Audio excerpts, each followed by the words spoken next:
வணக்கம். இந்த ஆழமான பார்வைக்கு உங்களை வரவேற்கிறோம். இன்னைக்கு நாம மத்தேயு எழுதின நற்செய்தியில அதிகாரம் 20 கொஞ்சம் ஆழமா பார்க்க போறோம். நம்ம கிட்ட இருக்கிறது ஒரே ஒரு அதிகாரம் தான். ஆனா இதுக்குள்ள நிறைய விஷயம் அடங்கி இருக்கு பாருங்க. ஆமா, ஒரு உவமை இருக்கு, அப்புறம் இயேசுவோட ஒரு முக்கியமான முன்னறிவிப்பு, சீடர்களோட ஒரு உரையாடல், கடைசியா ஒரு குணமாக்குதல் செயல், இப்படி பல அடுக்குகள் இருக்கு. சரி. நம்ம நோக்கம் என்னன்னா, இதுல சொல்லப்பட்டிருக்கிற நீதி, தலைமைத்துவம், விசுவாசம் பத்தின சில ஆச்சரியமான, ஏன் சவால் விடுகிற கருத்துக்களை கூட புரிஞ்சுக்க முயற்சி பண்றதுதான். சரி, நேரடியா உள்ள போயிடலாமா? கண்டிப்பா. இந்த அதிகாரம் ஆரம்பிக்கிறதே நம்ம பொதுவா நியாயம்னா இதுதான் அப்படின்னு நினைக்கிறத கேள்வி கேட்கிற மாதிரி ஒரு கதையோட தான். அதாவது திராட்சை தோட்ட வேலையாட்கள் உவமை. ஆமா, அந்த ஓமை. ஒரு நில உரிமையாளர் நாள்ல வெவ்வேறு நேரத்துல ஆட்களை வேலைக்கு கூப்பிடுறாரு. சிலர் காலையில இருந்தே வேலை செய்யறாங்க. சிலர் மதியம் வராங்க. இன்னும் சிலர் சாயந்தரம் கடைசி 1 மணி நேரம் மட்டும்தான் வேலை செய்யறாங்க. ஆனா நாள் கடைசியில எல்லாருக்கும் ஒரே கூலி. ஆமா, ஒரு தெனாரியம். அது அன்னைக்கு ஒரு நாள் முழுக்க வேலை செஞ்சா கிடைக்கிற சம்பளம். இது கேட்ட உடனே அந்த முதல்ல வந்த ஆட்களுக்கு கோபம் வர்றது ஒரு விதத்துல நியாயம்தான்னு போனது இல்லையா? 1 மணி நேரம் வேலை செஞ்சவனுக்கும் அதே சம்பளமா? சரியா சொன்னீங்க. அவங்க பார்வையில இது நிச்சயமா அநியாயம்தான். ஆனா அந்த நில உரிமையாளரோட பதில் தான் இங்க ரொம்ப முக்கியம். அவர் சொல்றாரு, நான் உன்னோட பேசி ஒத்துக்கிட்டதை தானே கொடுக்கறேன். என்னோட பணத்தை நான் தாராளமா விரும்பினவங்களுக்கு கொடுக்கறதுல உனக்கு என்ன பிரச்சனை? இதுதான் அந்த முக்கிய புள்ளி. கடைசியானவர் முந்தினவராயும் முந்தினவர் கடைசியானவராயும் இருப்பார்கள். இது நாம பழக்கப்பட்டிருக்கிற தகுதி, இவ்ளோ உழைப்புக்கு இவ்ளோ ஊதியம் அப்படிங்கிற உலக நீதியே தலைகீழா புரட்டி போடுது. ஆமா, கடவுளோட பொருளாதாரம் மனுஷ தர்க்கத்தை விட தாராள மனச அடிப்படையா கொண்டதுங்கிறது அதுவே ஒரு பெரிய சவால் நமக்கு. இந்த தாராள குணம் பத்தின சிந்தனையிலிருந்து இயேசு அடுத்து பேசுற விஷயம் பாத்தீங்கன்னா ஏக்தம் வேற மாதிரி இருக்கு. ரொம்ப தீவிரமான ஒரு விஷயம். அதாவது அவர் தன்னோட பாடுகள், மரணம் பத்தி 3வது முறையா முன்னறிவிக்கிற இடம் இது. ஆமா, அந்த மாற்றம் ரொம்ப கவனிக்க வேண்டிய ஒண்ணு. தாராளமான பரிசு, வெகுமதி பத்தி பேசிட்டு இருந்தவர் திடீர்னு தியாகம், மீட்பு அப்படிங்கிற யதார்த்தத்துக்கு வராரு. 12 சீடர்கிட்டையும் அவர் எப்படி காட்டி கொடுக்கப்படுவாரு, கண்டனம் பண்ணப்படுவாரு, சிலுவையில அறையப்படுவாரு, அப்புறம் 3ஆம் நாள் உயிர் தெழுவாருன்னு சொல்றாரு. இது ஒரு மாதிரி அந்த தெய்வீக தாராளத்தோட உச்சகட்ட விலை இதுதான் சொல்ற மாதிரி இருக்கு. அப்புறம் அடுத்து வரப்போற உரையாடலுக்கும் ஒரு அடித்தளம் அமைக்குது. ஆமா.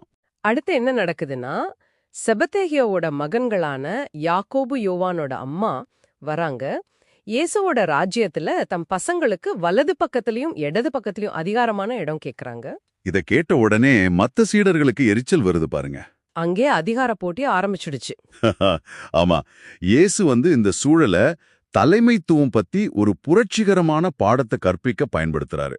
அவர் சொல்றாரு, உலக தலைவர்கள் மற்றவங்கள அடக்கி ஆளுவாங்க, ஆனா உங்களுக்குள்ள அப்படி இருக்கக்கூடாது.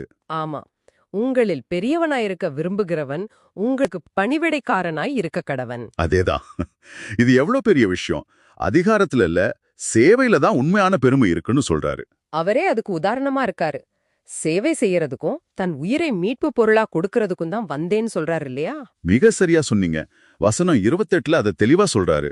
அப்போ இவ கேட்டுக்கிட்டு இருக்கிற உங்களுக்காக இது என்ன சொல்லுது? உலகத்தோட அதிகாராசை ஒரு பக்கம், இயேசுவோட சேவை மனப்பான்மை இன்னொரு பக்கம். இது ரெண்டுக்கும் இருக்கிற நேரடி முரண்பாட்டை காட்டுது. நாம எதை தேடுறோம்னு ஒரு கேள்வியை எழுப்புது. ரொம்ப சரி. இந்த மாதிரி தீவிரமான போதனைகளுக்கு பிறகு இந்த அதிகாரம் முடியும் போது இரக்கத்தோட ஒரு சக்தி வாய்ந்த காட்சியோட முடியுது. ஆமா, எரிகோவை விட்டு இயேசு புறப்படும் போது பார்வை பார்க்காத 2 பேர் கூட்டம் அவங்கள சத்தம் போடாதீங்கன்னு சொல்லியும் கேட்காம விடாப்பிடியா கத்துறாங்க. ஆண்டவரே, தாவீதின் குமாரனே, எங்களுக்கு இறங்கும் அப்படின்னு அவங்க நம்பிக்கை பாருங்க. அந்த விடாமுயற்சி. இயேசு நிக்கிறாரு, அவங்கள கூப்பிட்டு கேக்குறாரு, அவங்க பார்வை வேணும்னு சொன்னதும் மனதுருகி அவங்கள குணமாக்குறாரு. உடனே அவங்களுக்கு பார்வை கிடைக்குது. அவங்க இயேசுவை பின்தொடர ஆரம்பிக்கிறாங்க. இது விசுவாசத்தோட பலனையும் இயேசுவோட அந்த உடனடி இரக்கத்தையும் காட்டுது. ஆக மத்தேயு 20 நம்ம செஞ்ச இந்த ஆழமான பார்வை நமக்கு என்ன கொடுத்தது?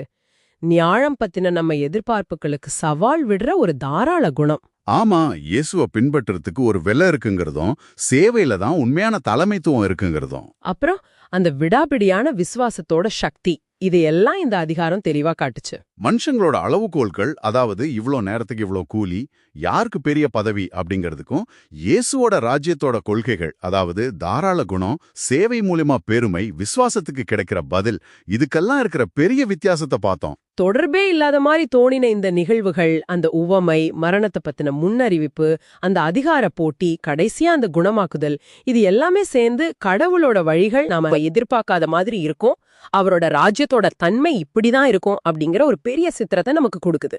இறுதியா நீங்க யோசிச்சு பார்க்கறதுக்கு ஒரு கேள்வி. அந்த நில உரிமையாளர் முதல் வேலையாட்கள் கிட்ட கேட்டாரே, நான் தாராளமா இருக்கிறபடியால் உன் கண் வன்கண்ணா இருக்கலாமா அப்படின்னு. ஆமா, அதாவது நான் நல்லவனா இருக்கிறதுனால உனக்கு பொறாமையா அப்படிங்கிற மாதிரி. நமக்கு கிடைக்க வேண்டியது கிடைச்ச பிறகும் கூட மத்தவங்களுக்கு நல்லது நடக்கும்போதோ இல்ல அவங்களுக்கு தாராளமா ஏதாவது கிடைக்கும் போதோ நம்மால ஏன் சில சமயம் சந்தோஷப்பட முடியறதில்ல? நம்மளோட அந்த நியாய உணர்வு எப்போ அடுத்தவங்க மேல இருக்கிற பொறாமையா மாறுது? இது கொஞ்சம் யோசிக்க வேண்டிய விஷயம்தான். நிச்சயமா இத பத்தி யோசிங்க. அடுத்த பகுதியில சந்திப்போம்.